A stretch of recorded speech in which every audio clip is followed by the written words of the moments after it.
O tema de hoje que nós vamos abordar é os primeiros passos essenciais para estabelecer um manejo de pastagem rentável na sua fazenda. Olha só, din-din, é o faz-me rir, porque eu sei que na pecuária todo mundo trabalha com paixão, mas tem que ter rentabilidade também, né, professor Wagner?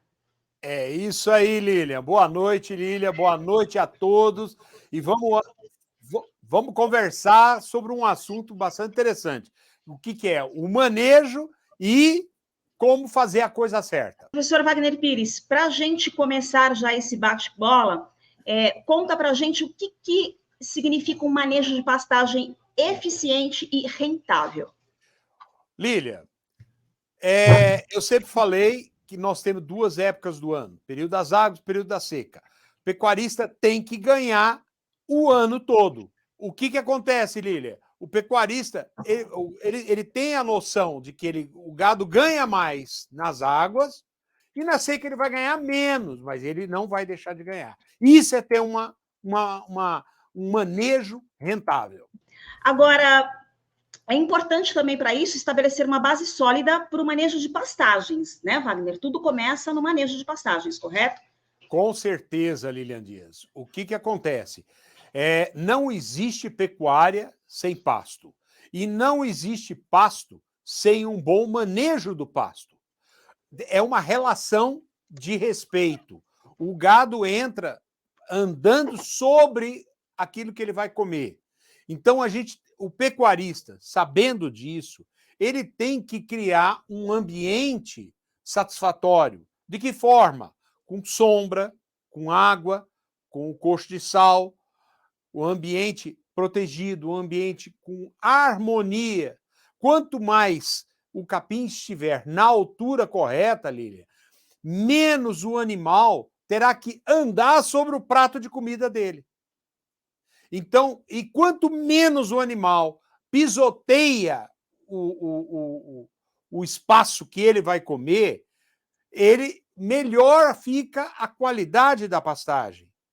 As praças de alimentação, elas existem por quê? Para que o animal vá deitar dentro da praça, vá dormir dentro da praça e não lá no pasto. Então, o pecuarista tem que se comprometer com o ambiente do gado, a localização da água, a altura de entrada, a altura de saída, a qualidade do capim. Então, isso é muito importante e todo esse ambiente vai gerar um resultado muito maior de ganho de peso e de produção de leite. Quando você fala se preocupar com a altura do capim, entrada e saída do gado, se preocupar também se, enfim, o gado não pode andar demais, senão ele emagrece. Quais são as principais dificuldades enfrentadas pelo pecuarista? Porque parece que tudo que você fala, Wagner, é óbvio, mas o óbvio não é feito. Lília, não é dificuldade, são paradigmas que ele enfrenta, que ele pôs na cabeça dele, que colocaram na cabeça dele. A primeira coisa, o primeiro paradigma, Lília, é o pecuarista não se preocupar com a distância percorrida pelo animal para ir beber água. O animal vai beber água durante as 24 horas do dia 5 vezes. Ele vai ao bebedouro.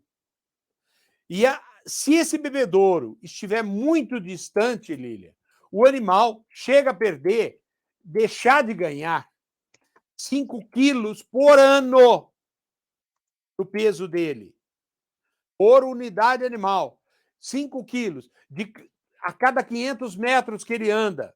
Tem fazenda, Lília, que eu vou, que a guarda está lá no cantinho do pasto. E aí o pecuarista faz o quê? Ele coloca o coxo de sal aqui atrás. Para quê? Para fazer com que o gado venha lamber o sal aqui e coma o capim. Vá lá beber água e coma o capim lá. E ande o pasto como um todo. E ele esquece que na cidade dele está todo mundo fazendo caminhada para ficar esbelto, ficar fit. Ele está fazendo o boi fit, Lilian. Então, essa preocupação, essa visão, esse entendimento do ambiente pastagem que o pecuarista, muitas vezes, ele faz que não vê e ele toca a vida achando que está numa boa. O boi, ele acha que o boi está ganhando, está dando um geme, entregando para ele um GMD de 800 gramas, quando está entregando 300, 350. Ele acha que a pastagem dele é maravilhosa, quando não é. Então, ele vive no mundo do achismo. Pensa bem, olha o que o professor acabou de dizer. Deixa de ganhar 5 quilos, ou melhor, por unidade animal. Agora multiplica isso pelo número de cabeças que você tem. Você está deixando, dinheiro na mesa. Olha isso. Ô, professor, muita gente já participando no YouTube e também no Instagram. Aqui no YouTube a gente tem o pessoal da Serra do Salitre, em Minas Gerais. Temos também Tangará da Serra, no Mato Grosso. Temos também, tem aqui o pessoal de Vila Velha, Rondônia, Ibotirama, Bahia. No Instagram, a gente já tem pergunta aqui do Caio Temponi. Ele fala, com o pasto já formado, o que fazer primeiro, dividir ou corrigir? Caio, né? É o Caio. Isso, Caio. Caio, a primeira coisa que você tem que fazer é controle de plantas daninhas, Caio. Depois de fazer controle de plantas daninhas, você vai fazer divisão. Invista em divisão. O meu amigo Ernesto Kozer, ele fala assim, investir em zinco, porque o arame é feito de zinco. Então vamos investir em cerca, em arame. E por último, aí vem a adubação. Por que não fazer adubação primeiro, Caio? Porque se você tiver plantas daninhas, as plantas daninhas vão pegar aquele fertilizante todo para elas. O sistema radicular das plantas daninhas é tremendamente agressivo e ele vai pegar todos aqueles nutrientes para ela e ela vai se fortalecer e o capim vai ficar sem. Por que não fazer a adubação antes da divisão? Se você tiver um pasto grande na sua fazenda e você adubar esse pasto, dificilmente você vai conseguir controlar esse pasto e colher esse pasto adequadamente. Então, a ordem é controle de plantas daninhas, divisão de pasto, depois a adubação. Mais uma pergunta aqui do Liberato Bock, ou Bosch. Qual a melhor braquiária para a depressão central do Rio Grande do Sul? Liberato, veja bem, a gente tem algumas braquiárias hoje disponíveis no mercado que elas têm apresentado uma resistência maior à questão de geada. Rio Grande do Sul é um estado maravilhoso, mas um estado já de clima temperado. E, por incrível que pareça, as braquiárias e os pânicos estão entrando com força total no estado do Rio Grande do Sul. O gaúcho está aberto às novas tecnologias para ele, está aberto a experimentar as gramíneas, porque lá no Rio Grande a gente tem os prados, que são gramas, são gramas de porte baixo e que toleram os níveis de fertilidade lá do Rio Grande do Sul, toleram o clima. Voltando, você tem uma gramínea muito boa que tolera as geadas. É o caimã e o camelo. São 2 gramíneas, tá? Essas gramíneas são muito boas e têm uma alta tolerância ao frio. Porém, existe um material, não é braquiária, que ele está sendo desenvolvido agora no mercado e está entrando no Rio Grande do Sul. E esse material ele tem uma altíssima tolerância à geada. Agora, há um mês atrás, menos de um mês atrás, eu estive visitando o centro de pesquisa da Matsuda e eles me apresentaram essa gramínea. Muito boa e vai inovar na sua região. E é claro que você tem aveia, alfafa, você tem outros materiais que toleram bem a geada aí no sul. Ok? Professor, o nosso tema central hoje é sobre um manejo rentável, manejo de pastagens rentável, que gere dinheiro para o pecuarista. Você contou aqui para a gente que existem crenças limitantes, ou seja, Ele acha que na seca não dá para ganhar dinheiro, e você diz que com planejamento é possível fazer dinheiro sim, na seca e também nas águas principalmente, né? Mas na seca é o grande desafio. A pergunta você também fala em que é possível dobrar a rentabilidade, e até casos que o senhor até prefere não mencionar, de gente até que triplicou, mas vamos ficar na dobra, já que tem essa crença limitante. Já que o pessoal não acredita muito, como é que gostaria que o senhor dissesse, como é que é possível dobrar a rentabilidade de fato? É muito simples, Lilian Dias. Basta o pecuarista fazer o quê? Respeitar a planta. Respeitar a gramínea, as necessidades que a gramínea tem. Respeitar o desenvolvimento radicular da planta. Porque, olha, entenda bem, na época das águas, você chega lá no meio do pasto, você anda, a terra está molhada, a terra está úmida, o solo tem umidade. Aí, quando vai parando de chover, nas diferentes regiões do Brasil, passa 20 dias que parou, a chuva parou, o solo já está seco. E essa umidade vai baixando, vai baixando, vai baixando. 30 dias depois que nós estamos já em pleno período de seca, essa umidade, Lília, ela está para baixo 50 centímetros já. E aí o que acontece? O pecuarista entra no período da seca sem preparar a pastagem dele com o sistema radicular. O pecuarista entra no período da seca sem um bom tecido de reserva, sem raízes profundas. Como que ele quer ter uma boa pastagem na seca se a umidade dele já se encontra no meio do período da seca, a 1 metro de profundidade, a 80 centímetros de profundidade, e a raiz dele é um toquinho desse tamanho? Não consegue. Não consegue. Eu tenho uma vez, Lília, há muito tempo atrás, eu era mais moço, eu fiz um trabalho numa fazenda, lá em Tangará da Serra, que tem gente de Tangará da Serra que está me acompanhando. E aí eu fiz um trabalho lá nessa fazenda, chamava Fazenda Sul da Mata. A Fazenda Sul da Mata era uma fazenda muito grande, já foi vendida hoje. E aí eu peguei o gerente da fazenda e o capataz e levei eles num pasto que estava baixo, bem baixo. Estava desse tamanhozinho aqui, uma braquiária. Estava gramado o pasto, mas baixo, rapado. Tá? Muito bem. Pegamos um enxadão e começamos a cavar. E eu falei para ele, a raiz está desse tamanhozinho. E o capataz duvidou. E fomos cavando, cavando. Lília, estava isso aqui, ó. 20 centímetros de raiz. E aí eu expliquei para ele o motivo daquilo. O que é? É manejo. É manejo. Como é que você consegue ter uma raiz mais profunda? Com o manejo. Como é que você consegue ter mais tecido de reserva? Com o manejo. E aí, o que eu fiz? Eu prescrevi tudo que ele deveria fazer. O pasto estava tão rapado, Lília, que esse pasto levou quase 120 dias para voltar. 120 dias, o período das águas vai embora. Aí, 120 dias depois, eu voltei na fazenda e aí eu falei, vamos abrir uma trincheira no mesmo lugar. Abrimos um buraco, a raiz estava profunda e o capim estava uma maravilha lá para cima. Aí eu falei para ele, agora você vai me prometer uma coisa, você não vai judiar desse pasto mais no manejo. E assim ele fez e nós começamos a arrumar a fazenda, pasto por pasto, aos poucos, quebrando o ciclo de miséria, quebrando o ciclo de fome da planta.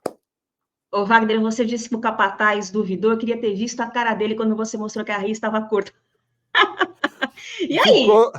Ficou a cara no chão. Ficou com a cara no chão. E aí o que acontece? É quebrar paradigma, é mudar. Ah, mas como é que eu consigo fazer raiz? Nós temos 3 nutrientes essenciais. 1, 2, 3. Qual é? Cálcio. O cálcio está presente na calagem. Fósforo. O fósforo. Os solos do Brasil são dependentes, são pobres de fósforo. Nós precisamos ir gradativamente, aos poucos, melhorando e elevando os níveis de fósforo. Não estou falando para você fazer fósforo na aplicação do fósforo em toda a sua fazenda. Seleciona 10% da fazenda e vamos começar a arrumar. Vamos começar a ajeitar. Vamos dar um primeiro passo. E o último é nitrogênio. O Brasil é paupérrimo de nitrogênio, de matéria orgânica. Então, e a matéria orgânica é uma fonte de nitrogênio. Então, gente, nós temos que fazer o quê? Ah, mas isso é caro, professor. Caro, sabe o que é? É você ficar trabalhando com uma unidade animal por hectare, com 0,75 cabeças por hectare. Não fecha a sua conta. Ah, professor, o preço da arroba, está muito ruim o preço da arroba. Mas tudo que desce, sobe. E tudo que sobe, desce. Então, gente, vamos começar, vamos fazer um plano, vamos começar a organizar, a arrumar a fazenda. Por quê? O preço, esse ano, já é um ano de retomada de subida. Aí, sabe o que acontece, Lilian Dias? Quando o preço começa a subir, começa a aquecer, o pessoal começa a me ligar. Ô, professor, eu quero ver a sua consultoria, queria que o senhor fosse lá. Eu tenho vontade de chorar. Por quê? Porque as pessoas que normalmente me procuram no momento em que o preço está subindo são as primeiras a pararem e abandonarem o projeto quando o preço começa a descer. E essa pessoa nunca tem a fazenda arrumada, nunca tem a fazenda ajeitada, nunca vai passar uma fazenda sustentável, nunca vai ter rentabilidade na fazenda. Então, precisa mudar os paradigmas, precisa começar, dar o primeiro passo. Temos a pergunta aqui do Vanderlei Bezerra. Em uma fazenda, ao formar os pastos, o ideal é ter vários capins ou devemos optar por uma ou duas variedades ou não faz diferença? Eu falo na questão de adaptação do gado. Vanderlei, que pergunta boa. Eu adoro falar disso. Olha, Vanderlei, se eu convidar você, Vanderlei, para vir almoçar na minha casa, vai ter uma salada, vai ter uma carne, vai ter um arrozinho gostoso que minha esposa faz, um feijão, e olha, é capaz ainda de ter uma farinha e ainda ter, se bobear, uma massa. E você vai saborear toda a comida, vai repetir e vai comer muito feliz. Isso é uma refeição saudável. E de final, a gente pode comer uma fruta ou um docinho. Então, a diversidade na alimentação, Vanderlei, ela é fundamental, porque os alimentos se completam. E o que acontece? Ah, então você está querendo dizer que eu devo ter um pasto com 2, 3 tipos de capim? Não. O que eu quero dizer para você, Vanderlei, é o seguinte: uma fazenda, para ser sustentável, Vanderlei, ela necessita de, pelo menos, Vanderlei, 3 tipos de capim. O pasto, aí sim, vamos trabalhar com uma única gramínea. Mas você tem que ter... Olha, nós temos o boi, no boi a gente tem o período de cria, recria e engorda. 3 fases do animal. Só aí, Vanderlei, você já pode selecionar 3 gramíneas para ofertar para o seu rebanho. Na cria, Vanderlei, eu recomendaria para você um capim mais baixo, uma mombaça, por exemplo, um maçai, por exemplo, uma umidícola, uma grama estrela. Por quê? Porque o seu vaqueiro vai enxergar aquele bezerrinho que acabou de nascer, deitadinho, a 300 metros de distância. Então, quanto mais baixo for o pasto, e é claro, com fartura de comida, melhor para a vaca e para o bezerrinho. Quanto mais macio for o capim, melhor para o bezerrinho. Na recria, Vanderlei, eu recomendaria para você uma braquiária, porque a braquiária ela tem uma capacidade de rebrota violenta, ela cresce muito, e adolescente, meu filho, come, e come com força. Então, você tem que ter quantidade de comida, e as braquiárias são imbatíveis nesse ponto. E, finalmente, para você fazer um boi, um acabamento de um boi, Vanderlei, você teria aí os pânicos, que são também imbatíveis em qualidade de capim. Então, Vanderlei, só aí você já tem 3. E hoje o Brasil tem um portfólio tremendo de gramíneas. E a gente pode variar. Eu não recomendo, não gosto muito de recomendar a mistura de capim. Mas o ideal é você fazer alguns blocos dentro da sua fazenda, em relação à topografia, em relação à fertilidade e em relação aos animais que vão pastorear. Evite, Vanderlei, o gado ficar trocando toda hora de capim. Isso é ruim para a flora do ruminal dele. Então, você coloca um animal em um determinado capim, ele sai daquele capim, vai para outro igual, para outro, para outro, para outro e volta para aquele. Quando ele mudar de categoria, ele vai para um outro tipo de capim. Pelo menos 3 capim, Vanderlei. Ok? Eu só tenho um comentário a fazer. Fiquei com água na boca de comer a comida aí da patroa, da dona Lenira. Estou só esperando você me convidar para almoçar ou jantar aí na sua casa. Eu não quero nem saber. Olha só, o Eugênio Correia tem uma pergunta aqui, ainda na questão do manejo na seca. Seria interessante diminuir um pouco a lotação do pasto para focar no ganho do restante do rebanho? Palmas. Maravilhosa. Você já ouviu falar aqui que nas águas é 70%. O capim te entrega de produção. Na seca, 30%. A intensificação da sua fazenda não vai fazer milagre. O que ela vai fazer? Ela vai levantar a régua de produção. Você vai produzir mais nas águas e vai produzir mais na seca. Porém, você vai ter aquela queda de produção. O que manda o bom senso quando você vai se aproximando do período da seca, você deve obrigatoriamente fazer uma diminuição na carga animal. Como é que você faz isso? Vende o gado mais pesado e troca por gado mais leve. Você troca de era. Você mantém o número de cabeças, mas você diminui no peso. Outro dia um rapaz me perguntou assim, aqui no Instagram, Wagner, eu posso vender 7 boi de 14 arrobas e comprar 14 de 7? Não. Você não pode ficar com vender 7 e ficar com 14 de 7. Você vai ter o boi, você vai vender 7 cabeças, você vai comprar 7 cabeças, mas de animal mais leve. Você vai manter as mesmas quantidades de cabeça, porém vai ficar com o animal pesando a metade do peso. E aí você atravessa tranquilamente o período de seca. Quer outra dica? Você dá uma colher de chá para o pasto. De que forma? Se você fizer em algumas áreas da sua fazenda uma pitada de nitrogênio, você fizer uma pitada de fósforo.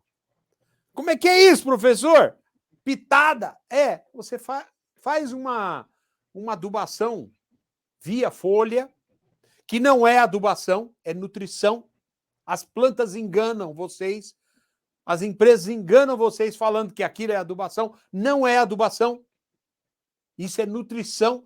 Por que nutrição? Qual que é a diferença de nutrição e adubação, professor?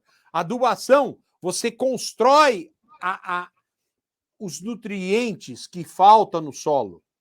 O estoque de nutrientes. Nutrição, não. Nutrição, você alimenta a planta naquele momento.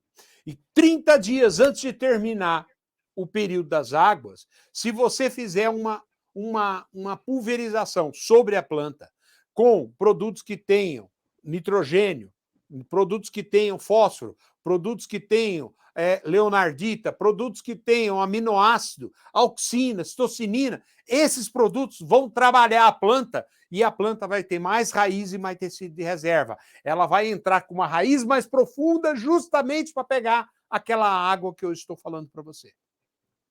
E aí você vai ter, se você tiver 6 meses de seca na sua região, eu garanto a você que pelo menos os 3 primeiros meses a qualidade do seu pasto vai ser melhor. Veja bem que eu não estou falando para você fazer isso em toda a fazenda. Você faça numa parte e aí você gera um equilíbrio de manejo na fazenda. E uma última dica, Lilian Dias. Faça estoque de comida. Construa na sua fazenda uma capineira. Hoje o Brasil tem o capiaçu, que é maravilhoso para a gente fazer capineira. Faça uma silagem de capim, faça uma silagem de sorgo, uma silagem de milho. Aí você vai ter estoque de comida para atravessar. O que você não pode, pecuarista, é ter um gado na sua fazenda, você entra na seca, que você sabe que você vai entrar, e o seu gado passa fome e perde peso. A vaca vai parir um bezerro magro. O bezerro vai morrer, a vaca não vai emprenhar e os seus índices zootécnicos vai lá para as cucuias. E isso você não pode fazer. Bora então aqui as perguntas novamente. Davi Marchetti, o gado ganha peso quando a braquiária decumbis está com muita semente? No caso, nessa época do ano, essa época do ano eu já não sei que época ele está se referindo, porque às vezes a pessoa entra depois na live e o professor já falou lá atrás. Olha, a época que a planta sementeia é a época que a planta está mais maravilhosa para receber o gado. A semente é um dos tecidos de reserva da planta. Então, o fato da planta estar produzindo semente não tem problema, não interfere em nada. O gado come a semente e vai ter uma boa digestão, vai se alimentar bem dela.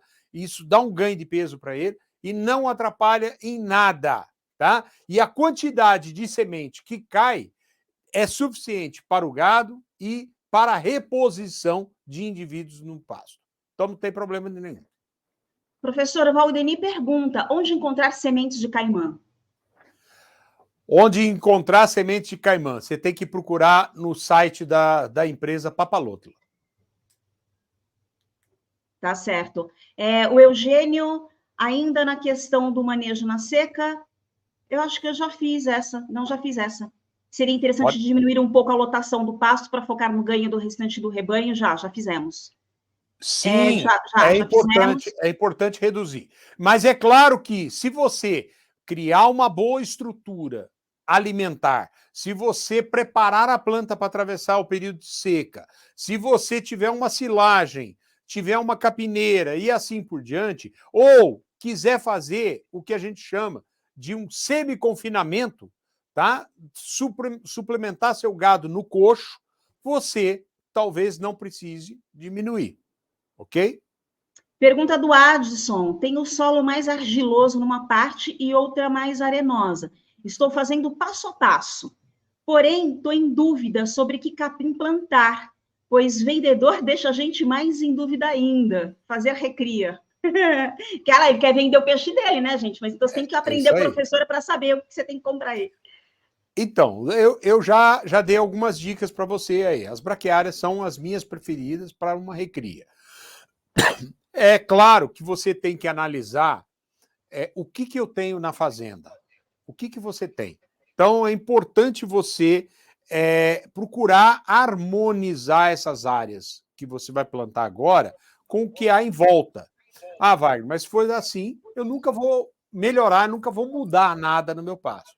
Então, avalie as gramíneas que você tem mais e dá uma segurada, não planta mais ela. E vai diversificando e vai tentando criar esses blocos que eu falei para você. Então, de preferência, para a recria, as braquiárias. Hélio José Lopes, área de 8 hectares, norte Minas, rotacionado, 4 divisões, recria. Seria bom um tipo de capim como Andropogon? Olha, meu filho, você está numa região sofrida, muito sofrida. Hoje o norte de Minas é considerado semiárido também. O Andropogon, ele vai muito bem. Uma ocasião, há muito tempo atrás, eu fui Montalvânia, lá para o nortão mesmo, já divisa com a Bahia, fui fazer uma palestra. E aí eu estava indo pela estrada com uma pessoa que estava me levando, de repente eu olhei assim, eu vi E já era em pleno período de seca, Lília, mas parecia uma horta de tão bonito que estava o pasto.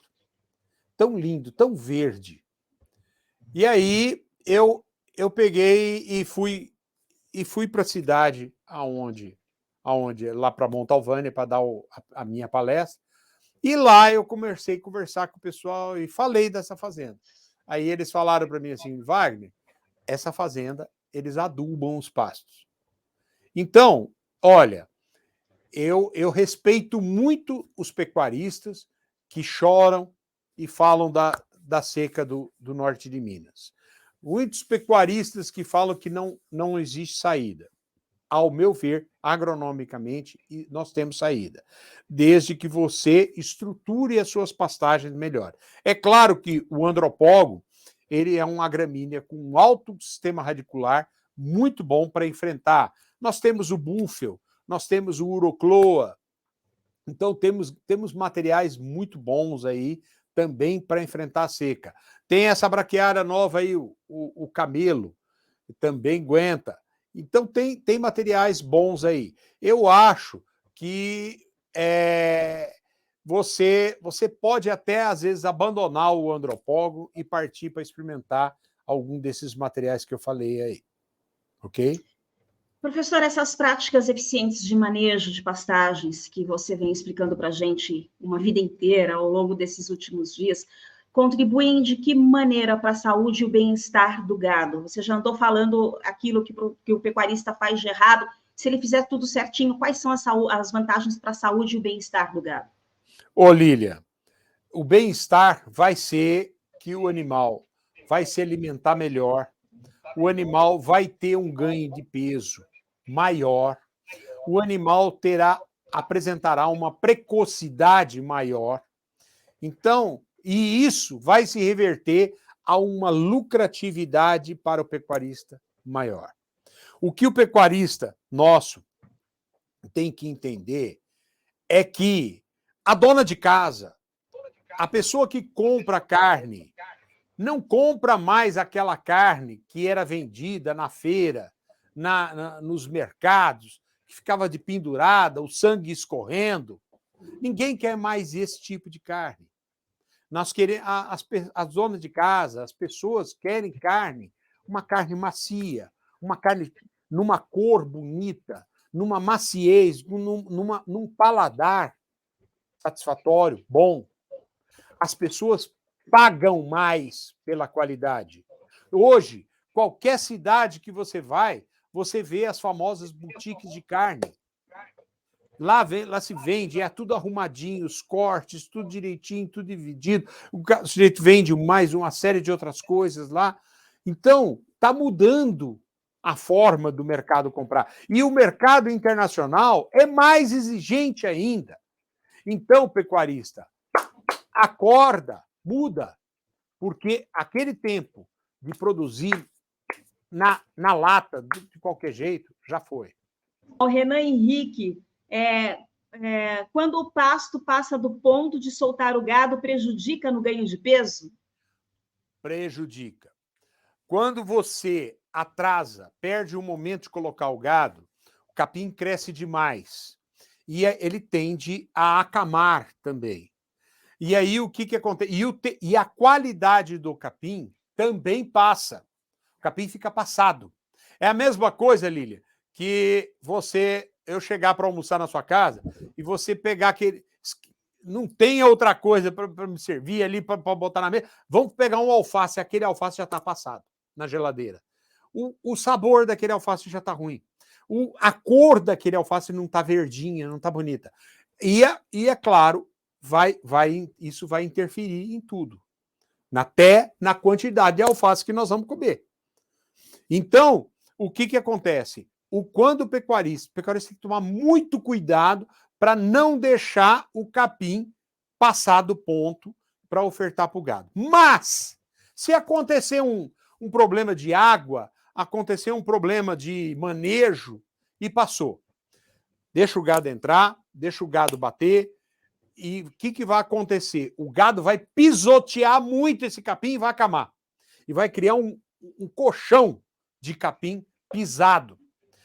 Esse capim que ele pisou, ele que passou do ponto, esse capim vai decompor, ele vai apodrecer e vai virar matéria orgânica. Os micro-organismos que vão fazer a decomposição desse material, Lília, se alimentam de nitrogênio. Eles vão tirar tanto nitrogênio desse capim, dessa palhada, que vai faltar nitrogênio para a planta. Então, o que eu recomendaria? Deixa o gado entrar, o gado vai pisar, vai acamar, tira o gado, e aí você vem com uma adubação e faz uma adubação nitrogenada. Se já tiver na seca, Wagner, aí já foi. Deixa o pau torar. Na entrada das águas, o capim vai começar a rebrotar, você faz um nitrogênio, estimula os micro-organismos, estimula a rebrota do capim, e depois ele vai fazer a decomposição daquela palhada e o nitrogênio vai voltar de forma de matéria orgânica. E aí fica tudo bem. Mas que sirva de lição, não deixa o capim passar. Perfeito. Alberto Amorim, professor, qual a altura ideal para a entrada de gado na pastagem que foi refeita? Boa, gostei. A altura ideal, preste atenção, Amorim, a altura ideal é aquela que o seu gado vai pegar na ponta do capim, vai levantar a cabeça e vai arrancar o capim, vai colher o capim e não vai trazer raiz para cima. Não vai arrancar a planta. Isso chama-se, Amorim, primeiro pastoreio, primeiro pastejo. O primeiro pastejo, Amorim, ele vai do olho de quem está cuidando do pasto. Você tem que ir toda semana lá dar uma volta no pasto, passa a mão nas pontas do capim, nas pontas, e puxa com força, firme. Tá? E se você perceber que você está arrancando a planta, Amorim, deixa o pasto quieto e deixa ele firmar um pouco mais. Solo que é muito argiloso, que encharca muito, a planta demora para dar uma firmada no solo e não acontecer isso. Aí o que acontece? A hora que você passar a mão nas pontas, puxar e sair só folha na tua mão e não arrancou a planta, você fez esse teste em vários lugares, a planta está preparada para o primeiro pastejo. Primeiro pastejo não é colocar o gado para baixar, é para fazer um desponte. Só despontar o capim. Aí despontou, o capim vai soltar brotação lateral, vai perfilhar e a raiz vai aprofundar. 20 dias depois, você pode voltar o gado com força e botar para manejar na altura certa e beleza, está feita a formação da pastagem. Professor, você já explicou aqui para a gente hoje à noite que com o manejo eficiente de pastagem é possível o produtor rural colocar mais dinheiro no bolso, independentemente da época do ano, seja nas águas e na seca. A pergunta é, o manejo eficiente de pastagem, quais são os ganhos para o meio ambiente? Lília, se você manejar bem a pastagem, você vai ter vida longa do seu pasto. O que é vida longa? 10, 20, 30 anos. Vai mexer menos. Quanto menos a gente mexer na terra, menos erosão a gente corre o risco de ter. Você vai ter mais qualidade. Você vai. A erosão é quando o pasto está ficando raleado, ralefeito, e os espaços estão ficando abertos. E o solo está ficando exposto ao embate da gota de chuva. E aí começa a provocar erosão. Erosão é um câncer numa fazenda. Estraga, é caríssimo para você arrumar e você causa um dano ambiental muito grande, porque você vai assorear uma represa, você vai assorear uma nascente, você vai assorear um rio. Então, o que é o correto? É você manejar seus pastos, fazer com que a água se infiltre no solo. Essa água que infiltrou no solo, ela vai apontar numa nascente lá embaixo. Então, o manancial de água da fazenda fica mais protegido, mais forte, e os açudes, os rios, os córregos, não vão secar tanto quanto secaria se aquilo tivesse mais fraco. Então, você vai ter mais água na fazenda, mais qualidade de vida para o gado, mais pastagem e vai evitar mais degradação.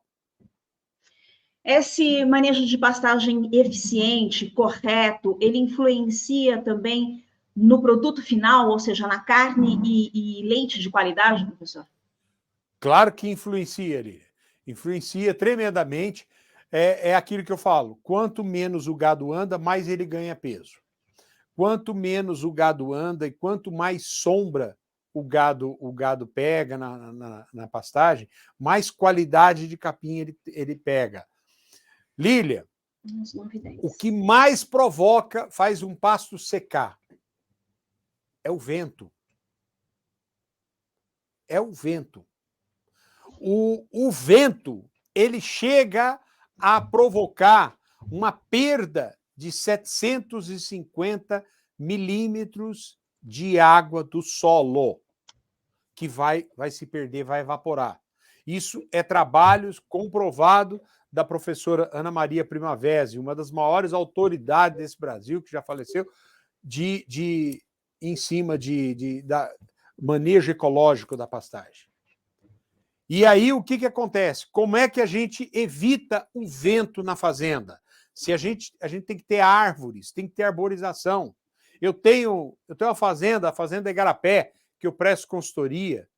Ela tem uma parte da fazenda que eu fui um dos responsáveis para evitar a derrubada das palmeiras lá. A qualidade da pastagem desse lado da fazenda é muito superior à do outro lado, que foi derrubado mais intensamente, as palmeiras. Então, pasto bom é aquele pasto que você tem capim, você tem o capim fechando, mas você também tem sombra. Existem pesquisadores e professores que falam assim: mas embaixo de uma árvore o capim não desenvolve direito, não é bom porque vai travar. Eu sou a favor do desenvolvimento, mas eu também sou a favor da ecologia. Então, eu me posiciono dessa forma. Eu acho que é importante. Existe um trabalho da Embrapa que mostra que o ideal para uma boa fazenda é ela ter uma média de 18 árvores por hectare. Então, está falado. Professor, quais são as melhores práticas para monitoramento e manutenção contínua das pastagens? Ou seja, o pecuarista está fazendo toda a lição de casa, tudo direitinho, mas tem que ter uma manutenção, senão volta tudo para trás, né? Com certeza. Olha, Lília, hoje tem várias ferramentas, desde satélite até uma caderneta de campo, um caderninho, o computador, você fazer anotação. Por quê? Porque você pega uma fazenda média, ela vai ter, às vezes, 50, 60, 80 pastos. É bastante pasto. Uma fazenda grande passa de 200 facinho, a quantidade de pasto. O encarregado da fazenda, o gerente da fazenda, o administrador, ele não vai ter cabeça para lembrar todas as adubações que ele fez, todas as reformas, todos os herbicidas, tudo que ele fez em cada um desses passos. Então, ele tem que construir um caderno de anotação. Uma anotação, ele tem que olhar aquilo periodicamente. O que o pecuarista tem que entender é o seguinte: o que é o boi? Ora, um boi, ele é cálcio, fósforo, potássio, zinco, manganês, molibdênio, nitrogênio, tudo. Quando você vende um boi, nasce um bezerro na fazenda e ele passa na sua fazenda todo o período de desmama, depois toda a recria, toda a engorda e vai embora um boi gordo, esse animal está levando, se for um animal de 450 quilos, ele está levando 4,5 kg na carcaça dele de mamanda caducando de fósforo. Então, basta o pecuarista, o gerente de fazenda, os técnicos, terem esse pensamento e eles falarem: bom, quando foi a última vez que isso aqui foi adubado? Ah, tem 5 anos. Então vamos fazer outra adubação. Essa manutenção ela é fundamental para evitar a degradação. Ô, professor, tira uma dúvida aqui para mim. O Amarildo está perguntando, né? É a melhor forma de combater capim capivara ou capim duro? São outros nomes para o PT ou não? Não. Não, é diferente, né? É o PT diferente. é capeta, né? O PT é o capim capeta, capeta. Rabo de raposa, barbante, luca, bufa de mineiro, bufa de baiano, tem um monte. E ele está perguntando como combater o capim capivara e capim duro. Quer deixar para falar disso amanhã também, já que você vai falar do PT? Aí Não, fala já falo já. Já? A capivara e o capim duro não apresentam tantos problemas como é o PT de agressividade. A gente tem um herbicida que chama-se Kifix, que ele é constituído por 2 moléculas, imazapic e imazapir.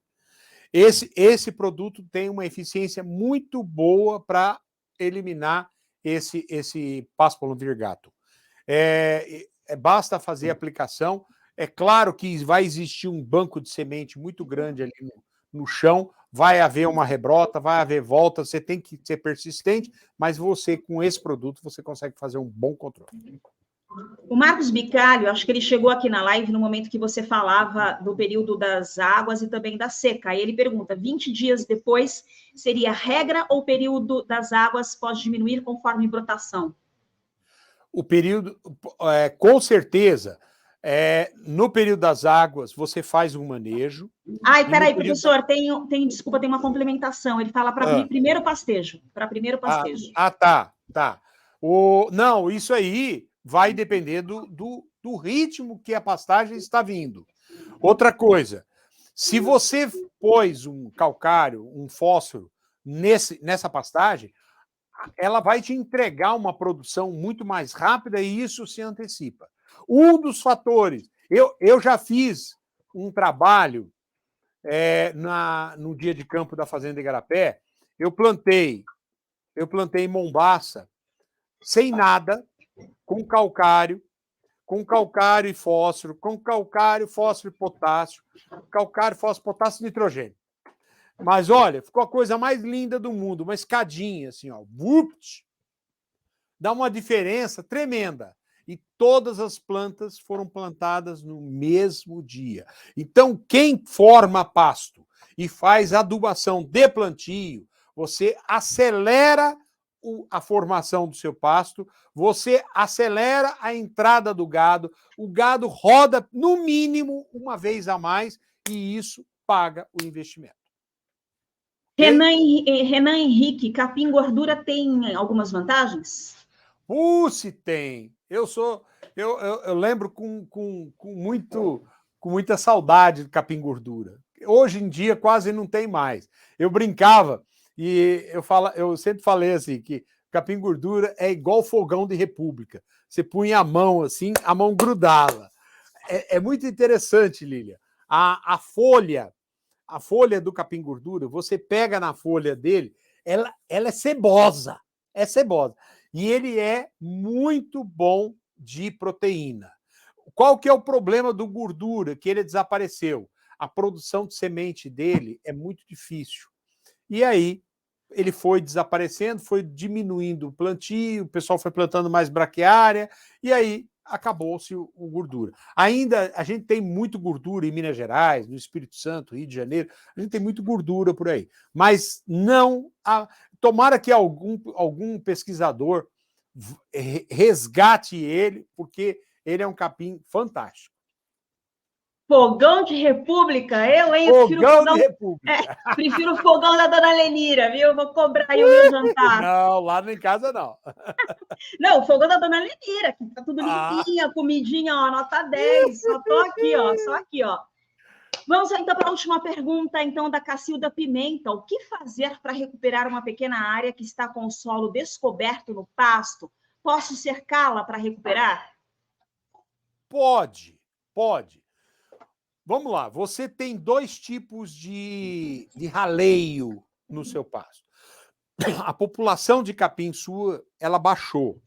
E aí eu pergunto a você, por quê? Um dos fatores é fertilidade. Então, se o seu pasto já está se degradando, ele é um dos fatores, com certeza, é fertilidade. Você pode ter uma reboleira de capim morto. Nós temos hoje no Brasil questão de morte súbita, que é um resultado de diversos sintomas, diversas coisas, situações que atacam. E mata uma reboleira inteira. Você tem que replantar e recuperar aquilo ali. Você pode ter morte súbita, a morte assim, de reboleira, por causa de cupim de solo, por causa de percevejo também. Então, tem várias pragas que provocam essa mortalidade. Eu resolvi o problema da mortalidade aqui, o pasto está ralo e eu quero recuperar. O que eu faria? Rebaixa o pasto no final das águas, deixa passar o período da seca. A hora que começar o período das águas, novamente, você entra com uma grade, só que a grade vai entrar fechada. A grade, normalmente a gente trabalha com ela aberta. Quanto mais aberta ela estiver, mais ela vai remexer o solo. Quanto mais fechada estiver a grade, menos ela vai revolver o solo, mas ela vai cortar, vai mexer. E aí o que acontece? Você passa essa grade no pasto todo, dá uma escarificada, por falar em escarificar, tem um implemento que se chama escarificador, que ele é diferente, ele tem um disco na frente e uma faca atrás. Ele faz esse serviço também com muita eficiência. Feita a escarificação, você compra semente da mesma gramínea, naquelas áreas que estão pela dor, você joga a dosagem normal da semente. E no restante do pasto, você pode dar uma benzida. Por quê? Essa benzida vai fazer uma distribuição de novos indivíduos em todo o pasto. E isso vai dar uma enganada no boi. Por quê? Porque o boi, ele gosta de comer capim novo. E aí, a hora que você colocar o boi, ele vai direto naquela reboleira, que é tudo capim novo, e aí ele vai comer e vai arrancar e vai destruir. Então, você tem que fazer o quê?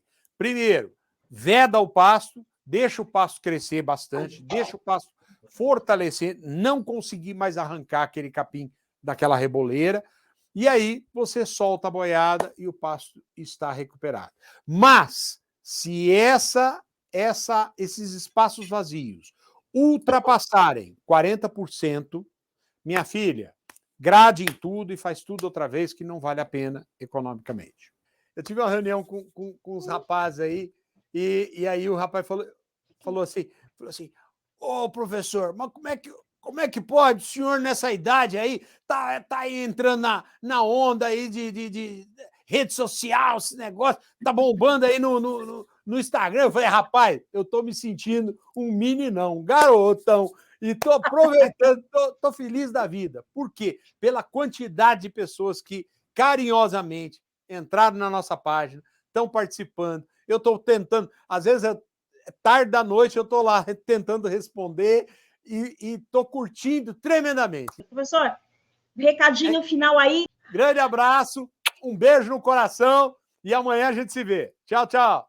Gente, até amanhã. E para finalizar, olha só, o sucesso que você persegue está no conhecimento que você ainda não tem. Onde você busca esse conhecimento? Com o professor Wagner Pires. Pegou essa semente? Agora plante e até amanhã. Uhul!